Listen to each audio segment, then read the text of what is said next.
Hei, Jørgensen. Oi. Jeg fant noen fine herredømmer som vi kan kose oss med. Oi, det er så spennende. Åh, se så lekkert interiør. Oi, ja, riktig lekker. Ja, sånn skulle vi ha det. Ja, det er ikke alle for å ta det slikt. Men du, hvordan går det med fruen? Jo, det går jo. Hun er jo leder for Nasjonalbanken nå, så det er jo veldig travle kvelder. Spennende. Jeg må jo gjøre alt i huset. Det er jo ikke mye hun kan bidra med. Så. Men det er jo slik at alle har det nå for tiden. Ja, det er det helt rett i. Ja. Å, hei, kjære. Vel, fru Johannessen. Hva er dette for noe tull? Å, nei, det er bare noen herreblader. Og hva er middagen min? Å, beklager. Jeg var ungene, så jeg fikk ikke tid til å lage det. Hva?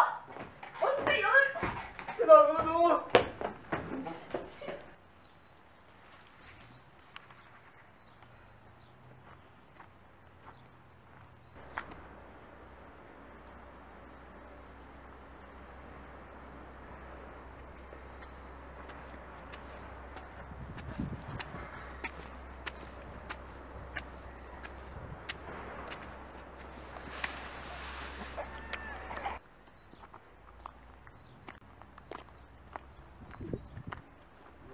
Hei, og velkommen til St. Olav videregående skole.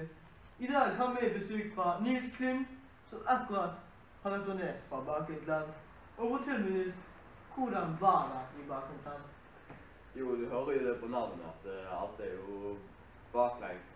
Så jo, alt fra normer er omvendt av det våre normer er. Ja, du sier dette, ja. Ok, kan du gi noen eksempler på ting som var annerledes i Bakvendtland enn her?